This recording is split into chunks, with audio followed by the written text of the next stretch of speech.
Shalom, povo de Deus, na graça e na paz do nosso Senhor Jesus. Que coisa boa poder estar aqui com vocês novamente, poder estar meditando na palavra de Deus, orando com você e cantando louvores ao Senhor. É muito bom, esse é o seu pastoreio, chame todo mundo que você conhecer. Deus tem uma palavra para a sua vida, para o seu coração. Então, nós vamos começar, como sempre, em grande estilo. Vamos começar cantando, louvando ao Senhor. Então, eu peço que você solte sua voz também, não fique só escutando, passivamente. Vamos louvar o Senhor, vamos cantar louvores ao Senhor agora.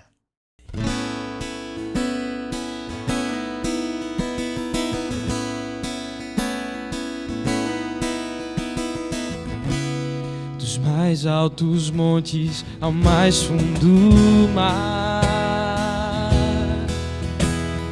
a criação revela a tua glória. Há perfumes e cores em todo lugar. Cada ser entoando uma música, te adorando. Impossível descrever. Tu chamas cada estrela do céu pelo nome. Tu és tremendo, Deus. Impossível compreender. Maravilhados prostramo-nos diante de ti. Tu és tremendo, Deus. Comanda os relâmpagos e os trovões e dá ordem às chuvas sobre as nações. Quem criou lua e sol e a fonte da luz, fez os dias e as noites e a tudo conduz. Incomparável, impossível descrever. Tu chamas cada estrela do céu pelo nome. Tu és tremendo, Deus. Impossível compreender. Maravilhados prostramo-nos diante de ti. Tu és tremendo, Deus.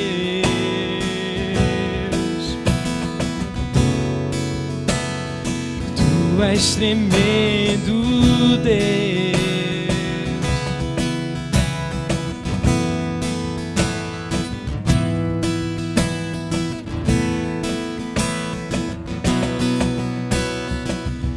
Impossível descrever.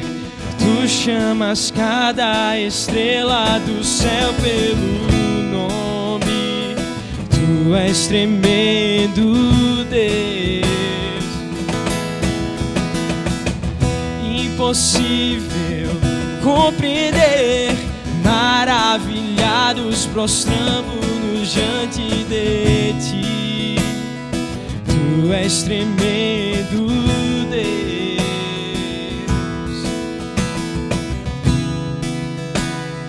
Tu és tremendo, Deus. Tu és tremendo, Deus.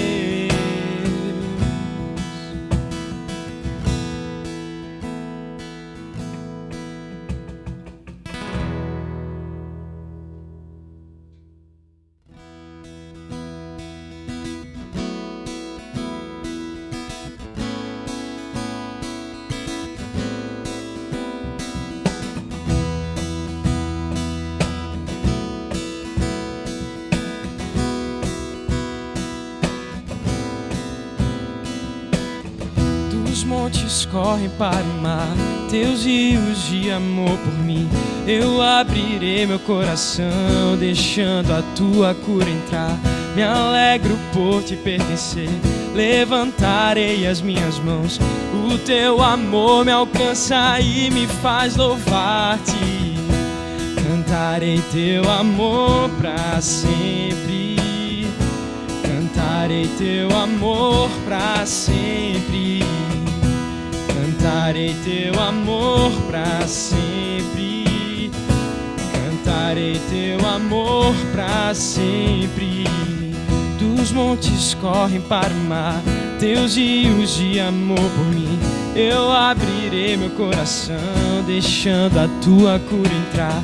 Me alegro por te pertencer, levantarei as minhas mãos. O teu amor me alcança e me faz louvar-te. Cantarei teu amor pra sempre. Cantarei teu amor pra sempre. Cantarei teu amor pra sempre. Cantarei teu amor pra sempre. Meu coração exulta,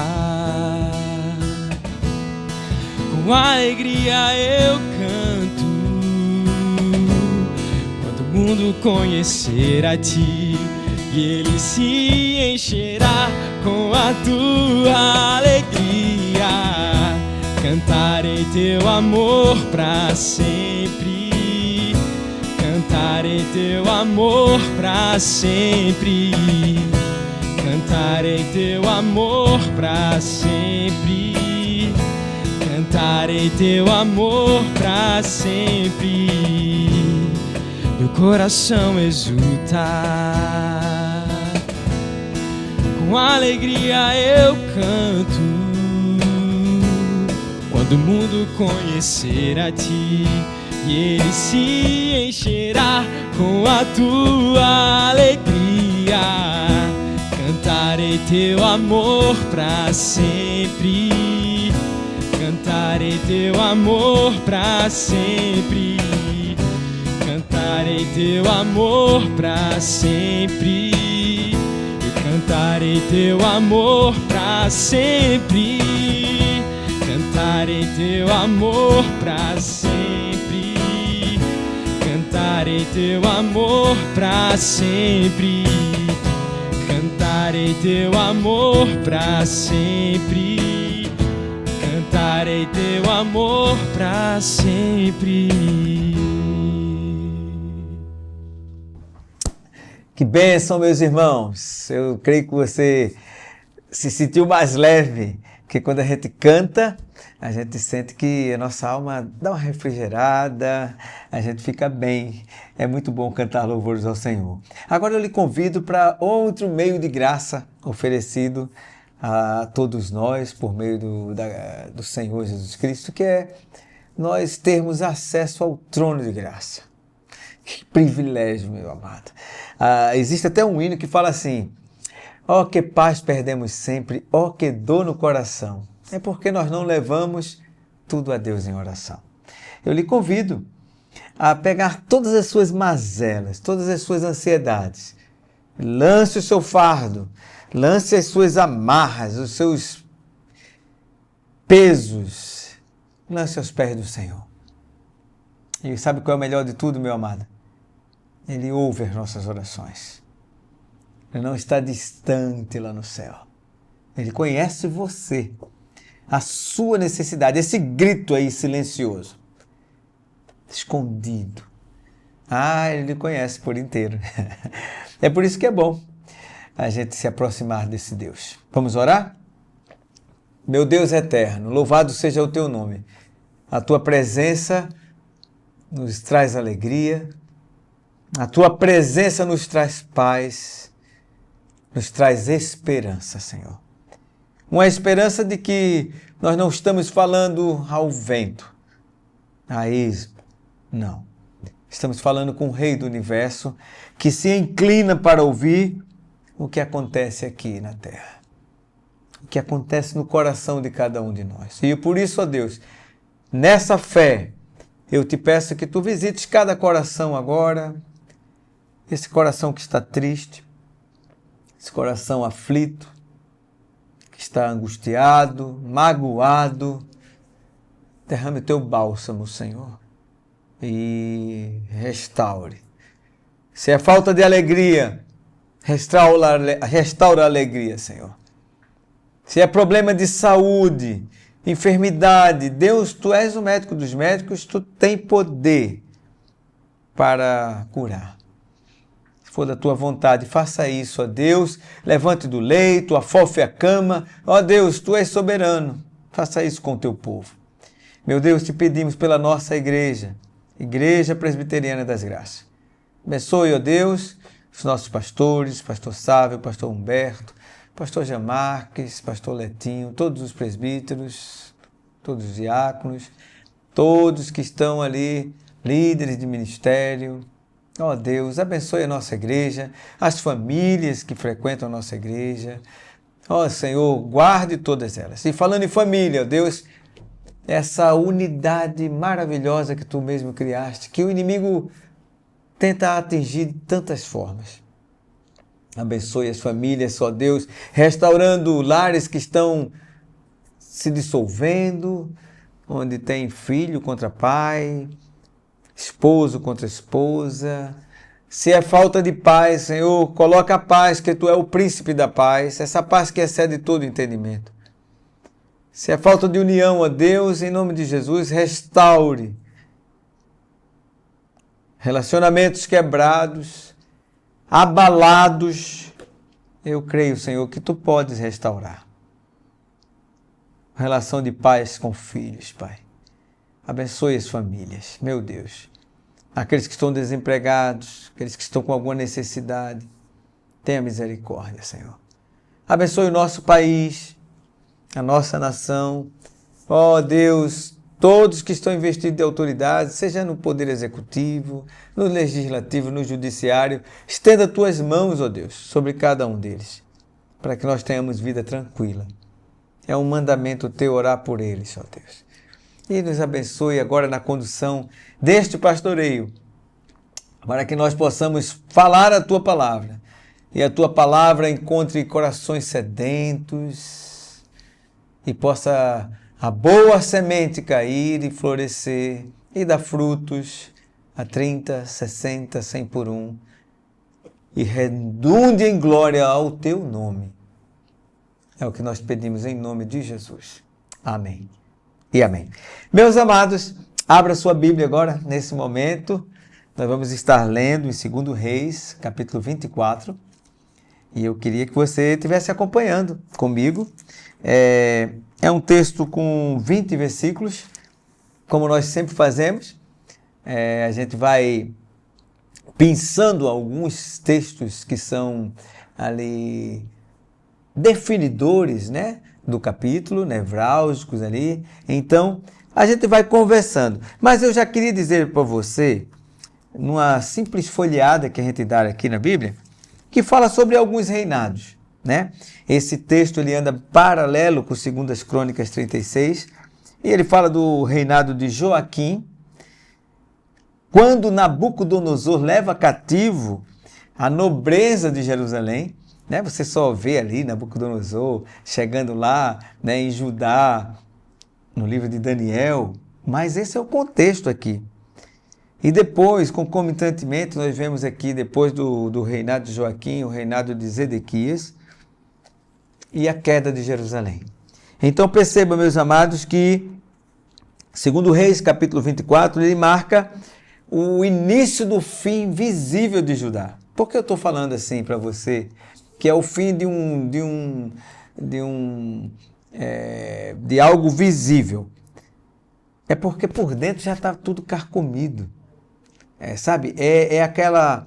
Tem até uma música do Casting Crowd que é Slow Fade, né? Você vai caindo lentamente. Talvez seja isso que esteja acontecendo com você, sabe? Você vai se desviando do caminho do Senhor, paulatinamente, uma concessão aqui, outra concessão ali, e você não está percebendo que você está se afastando cada vez mais de Deus. E qual é o fim desse negócio? Nós vamos ver qual foi o fim de Judá e que isso sirva de exemplo para mim e você, que está longe do Senhor, nunca é uma boa. Vamos lá.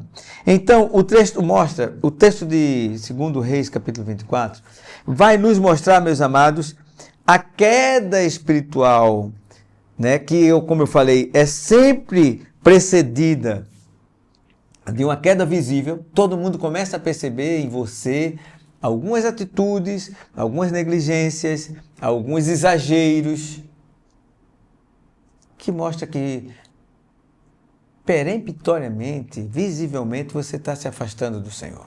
Então, e isso é mais profundamente mostrado para a gente que, de uma forma clara, Deus governa até mesmo esses momentos de crises espirituais. Deus não perdeu o controle. Então, guarda esses temas aqui que eu falei para você, que é o que vai ser uma tônica do capítulo 24 de 2 Reis, tá? O primeiro ponto, que vai do versículo 1 até o versículo 4, nos dias de Joaquim, subiu Nabucodonosor, rei da Babilônia, contra ele, e ele por 3 anos ficou seu servo. Então se rebelou contra ele. Desculpe. Enviou, olha o versículo 2, enviou o Senhor contra Joaquim bandos de caldeus. Opa! Eu estava falando aqui que a disciplina de Deus é consequência da persistência do pecado, né? É o slow fade, é um caindo lentamente. Mas deixa eu falar uma coisa para você. Nesse primeiro bloco, nós vemos que não foi Nabucodonosor que, né, por livre e espontânea vontade ou por deliberação própria de reinado e de um poder mesmo, ele quis se rebelar contra Judá. Se você ler no versículo 2, enviou o Senhor contra Joaquim bandos de caldeus. É o Senhor que está no comando desse negócio. O chicote de Deus está sendo usado por Nabucodonosor. Foi Deus que permitiu. Então, veja bem, observe que não foi a Babilônia, muito menos Nabucodonosor, o Senhor enviou. Coisa interessante, né? Então, o texto deixa claro o motivo. Versículo 3, versículo 4, com efeito, isso sucedeu a Judá por mandado do Senhor, olha lá, que o removeu de sua presença por causa de todos os pecados cometidos por Manassés. Então, qual é o motivo do Senhor ter enviado a Babilônia, os caldeus, contra o seu povo Judá? Por causa dos pecados acumulados. Especificamente, ele fala aqui no versículo 3, que foi o rei Manassés. E se você continuar lendo até o versículo 4, você vai ver por causa da idolatria do povo. E a gente tira daqui uma primeira lição. Que lição é essa? Olha bem para mim, meu irmão. Você que está pecando deliberadamente. Deus é paciente. Mas Deus não é indiferente ao seu pecado. Cuidado. A palavra de Deus diz lá em Provérbios, no capítulo 29, versículo 1. Aquele que é repreendido diversas vezes e endurece a cerviz, será quebrantado de repente sem que haja cura. Você quer que eu repita? Provérbios 29, 1. Aquele que é repreendido diversas vezes e endurece a cerviz, faz ouvido de mercador, dá uma de doido. A palavra de Deus diz, vai ser quebrantado repentinamente, sem que haja cura.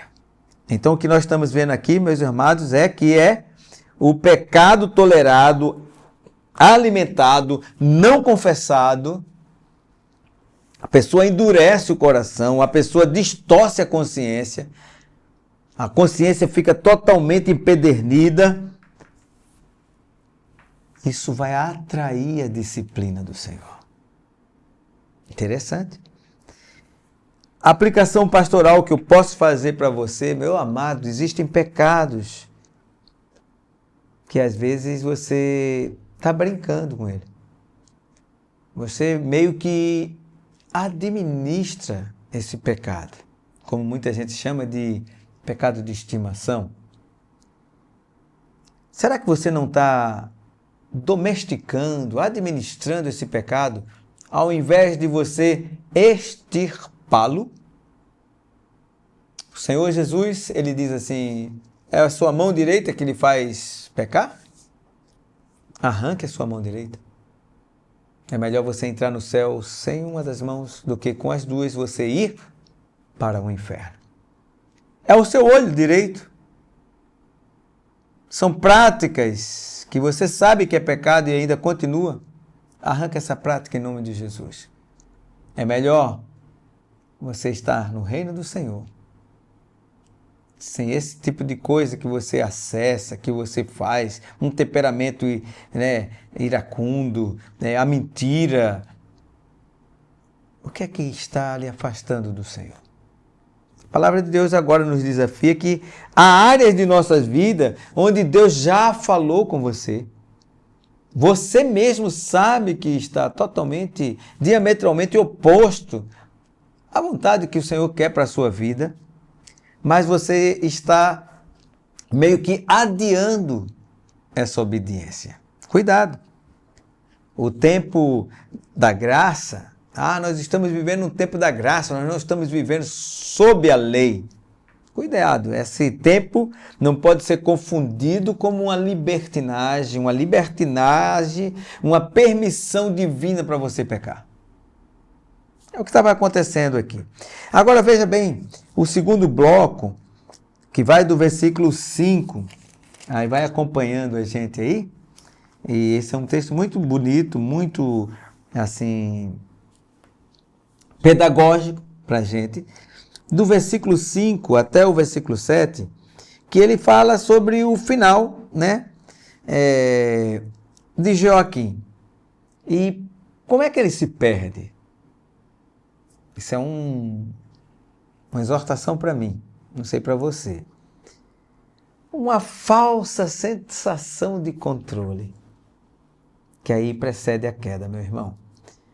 Joaquim, ele descansou Joaquim, ele achava que ele tinha condições de peitar a Babilônia, se arvorou nas suas próprias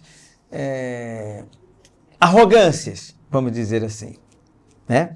A palavra de Deus diz, lá em Provérbios, que a sua falsa sensação de bem-estar vai levar você à ruína.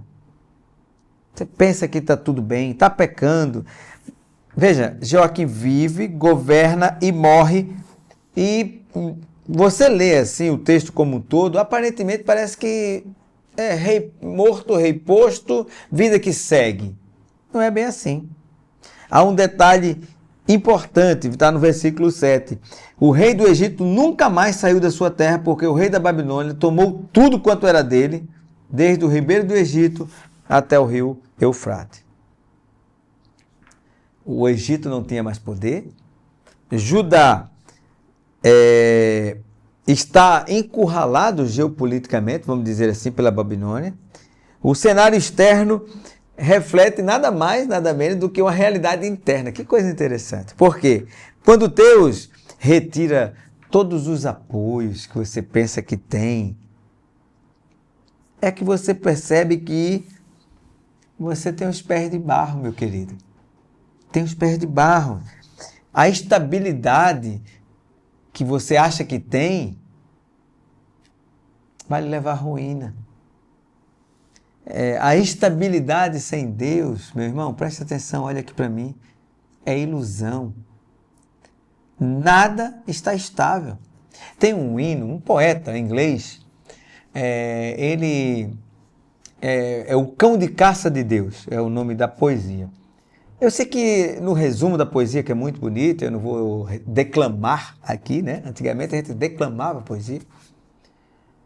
Mas tem uma frase assim na poesia que é muito interessante. Ele fala assim: todos os caminhos traem a ti, que traístes a mim.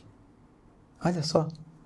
Então, é exatamente isso. Essa estabilidade que você acha que tem sem Deus é uma falácia, meu irmão. Você está se apoiando no chão de areia. Você está construindo um castelo de areia. Você pode ter posição, influência, poder, recursos, mas se Deus não está tratando conosco, se Deus não está nesse alicerce, tudo isso se torna insuficientemente instável. Então, a aplicação que eu falo para você aqui, e até lhe faço essa pergunta muito sincera: em que você tem colocado a sua confiança? Né? A sua segurança, né? O que é que lhe dá aquela sensação de controle? Joaquim, Atinha. Meus amados, eu quero falar para você, quando a gente lê, né? E hoje a gente sabe o final da história. Eles estavam vivendo, não conseguiam enxergar isso talvez, mas eu e você conseguimos enxergar. É que muitas vezes Deus, em amor, Ele vai tirando essas estabilidades que nós achamos que temos, sabe? Aquela segurança que você acha que tem. Ah, eu sou eloquente. Ah, eu tenho dinheiro. Ah, eu tenho persuasão. Eu tenho poder. Eu tenho uma estabilidade, né, comercial, profissional. Ele tira tudo isso para lembrar que Ele é o único fundamento em que você pode confiar. Sabe, aquele que habita no esconderijo do Altíssimo. Como os montes de Sião estão em volta de Jerusalém, assim o Senhor está em volta do seu povo. Então, é isso. Cuidado com a estabilidade sem Deus. É uma falácia. O terceiro ponto, que vai do versículo 8 até o 17, é quando você vê um coração empedernido, decidido a desobedecer. Até rima, né? Versículo 8 começa dizendo que ele tinha 18 anos de idade, Joaquim, quando ele começou a reinar. Reinou só 3 meses em Jerusalém. Fez ele o que era mal perante o Senhor, conforme tudo quanto fizera seu pai. Meus amados, que coisa. O coração não muda? Você continua ainda sendo persistente no seu erro? Olha só, as consequências vão se intensificando, vamos supor, proporcionalmente às suas mazelas diante do Senhor, dos seus pecados. Tá? Então, esse Joaquim é o Jeconias, que reinou só apenas 3 meses, como nós lemos aqui. Então, é aí que aparece a primeira deportação lá para a Babilônia.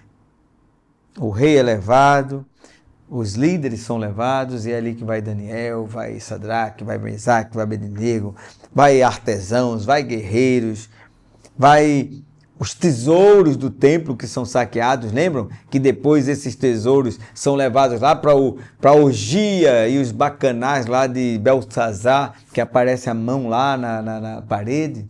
É isso aqui, é nesse contexto, tudo muito devastador. O que é que isso me mostra e mostra para você também, meu irmão? O pecado, quando ele não é tratado, ele cresce e gera um impacto terrível. Tinha um pastor, amigo meu, lá em Pindamonhangaba, ele dizia, pastor Bono, ele dizia assim: você sabe o que é um pecadinho? A pessoa falava, não. Ele dizia, é um pecado que está fazendo de tudo para crescer na vida. Mas é isso. Então, o pecado não tratado, ele cresce. E não somente ele cresce em coisas terríveis, destruindo você, implodindo você por dentro, mas ele vai impactando tudo que está ao seu redor. É engraçado isso. O pecado ele não fica apenas recluso, ele explode espalha para tudo que é canto, ele não fica recluso a um ponto só. Então, o que antes era uma advertência, o que antes era um conselho, agora se torna uma perda completa. Você passou da linha, você passou do limite. E como eu falei, não afeta só você como indivíduo, ele afeta toda uma família, toda uma comunidade. É uma coisa terrível. Então, meus amados, as suas decisões, né, nunca são isoladas. Bote isso na sua cabeça. Tá? Os seus pecados, suas decisões, sempre atingem outras pessoas. Cuidado com isso. Tá? Uma vida desalinhada com Deus, inevitavelmente ela vai produzir perdas terríveis. Do versículo 18 até o 20, né, até o 17 está falando sobre Nabucodonosor levando todos cativos lá para a Babilônia. Do versículo 18 até o 20, que é onde termina esse capítulo, fala do reinado de Zedequias, né, que também paralelo está lá em 2 Crônicas 36 e lá em Jeremias 52 também. Vai falar sobre o reinado de Zedequias. Tá? Zedequias assume, mas o que é que acontece? Repete o mesmo padrão. Mas rapaz, tanta desgraça, deportação, a coisa repete a mesma coisa. A Bíblia diz aqui, fez o que é mal, endureceu seu coração, se rebelou, e o versículo 20, para fechar com chave de ouro, diz assim: assim sucedeu por causa da ira do Senhor contra Jerusalém e por causa contra Judá, a ponto de rejeitar da sua presença. Zedequias rebelou-se contra o rei da Babilônia. Então, veja bem, por causa da ira do Senhor, o agente nesse negócio, na sua vida, que é um filho do Senhor, um servo do Senhor, quem está controlando tudo é o Senhor, tá? É Deus. Porque a sua ira, a sua disciplina, né? Ele fez a ferida e ele liga a ferida. Ele vai revigorar você, né? Para que você viva diante dele, restaurado. Mas a disciplina do Senhor não deve ser desprezada por você, meu irmão. E esse é o ponto mais sério. Você ser entregue às consequências do seu pecado, de um coração endurecido, é o maior perigo da vida. Lembra que eu falei de Provérbios, que vai ser quebrantado de repente, sem que haja cura? Talvez seja assim, que o Senhor vai dizer assim: seja feita a sua vontade, vai lá. E quando Deus, como diz lá em Romanos, capítulo 1, entregou as próprias paixões, meu amado, é como se fosse um caminhão carregado de explosivo, descendo a Serra da Russa sem freio. Onde é que vai dar isso?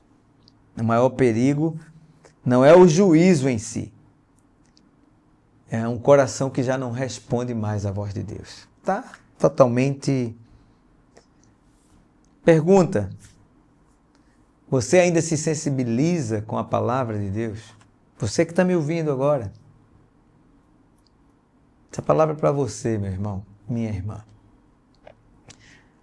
Ou você está com a mente cauterizada e isso não faz mais nada, diferença nenhuma na sua vida. Essa voz, que é a voz do Senhor, que a palavra de Deus diz em forma até poética lá nos Salmos, que ela despedaça os cedros do Líbano, quebra os corações de pedra. Essa voz poderosa do Senhor faz alguma coisa na sua vida? Ou só dá assim, umas massagens no seu ouvido? Você ainda é confrontado, você ainda é quebrantado pela palavra de Deus?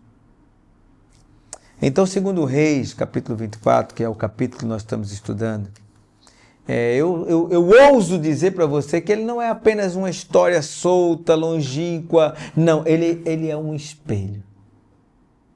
A palavra de Deus não é um espelho, martelo, espada, né? Então, ele é um espelho. Segundo Reis 24, é um espelho. Ele vai mostrando para mim e para você um Deus que fala, o exemplo de reis que não escutam, fazem coisas piores do que já viu os pais fazendo, houve consequência, mas ele parece que fecha os olhos para isso. Mas o bom e o mais maravilhoso, que é uma graça que ainda preserva o seu povo. Ele não destrói o seu povo. À luz do Novo Testamento, nós vemos algo ainda maior, que é o nosso Senhor Jesus Cristo, que todo juízo, toda essa mazela, sabe, esse pecado do povo parece que não se acerta, que vai fazendo tudo segundo o seu coração dizia, cada um fazia as coisas da sua própria cabeça, segundo desce na telha. Esse negócio tem um fim na cruz. Louvado seja o Senhor. Porque na cruz Deus tratou o pecado, não jogou nossos pecados para debaixo do tapete, não. Ele tratou o pecado com a justiça que merecia, com o pesar que merecia e colocou o filho dele na cruz.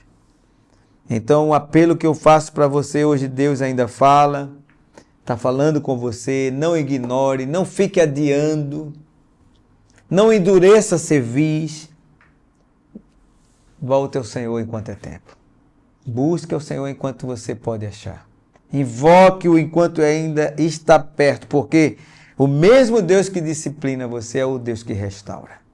Que Deus abençoe a sua vida, que Deus lhe guarde, que Deus aplique essa palavra ao seu coração e que você viva uma vida de bênçãos na presença do Senhor.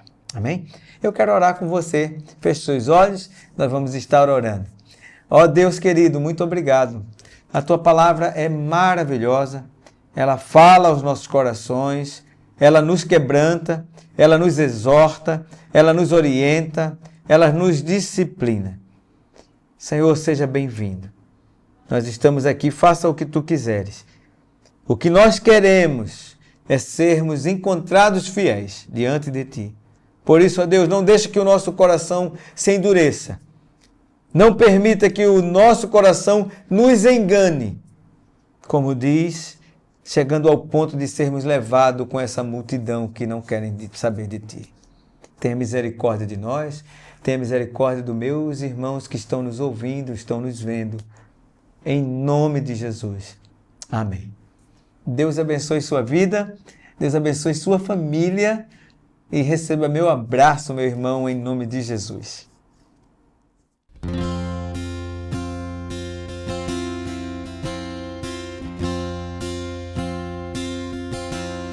Tu és o Deus que sacia o deserto do coração, em quem devo confiar, a ti me apego.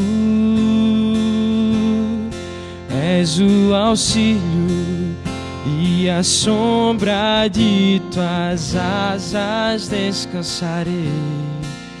Pela tua forte mão estou seguro,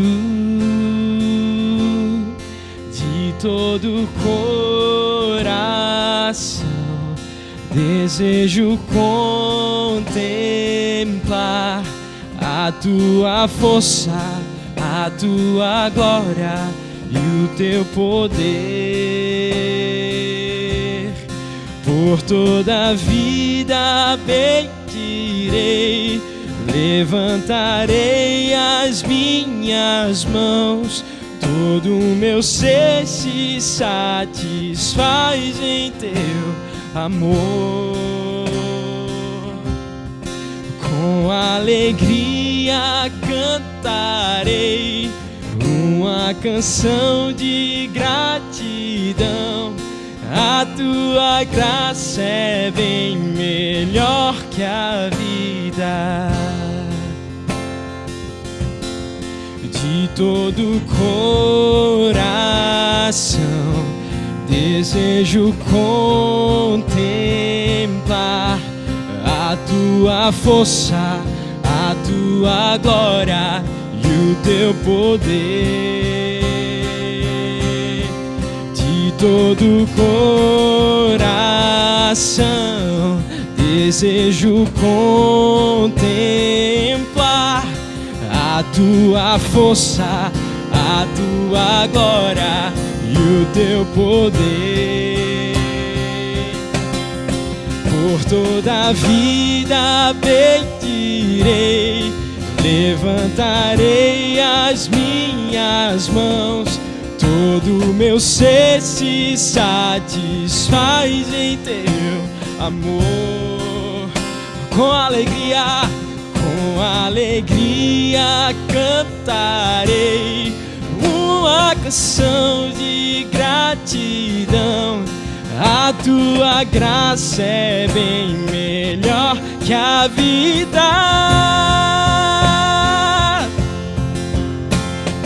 Como terra seca minha alma está, amo pela água viva tu podes dar. Mesmo quando a escuridão enfim me alcançar, sei que não sou de mim mesmo. Cristo é tudo o que tenho. Cristo é tudo o que tenho. Cristo é tudo o que tenho. Por toda a vida bendirei, levantarei as minhas mãos. Todo meu ser se satisfaz em teu amor. Com alegria cantarei uma canção de gratidão. A tua graça é bem melhor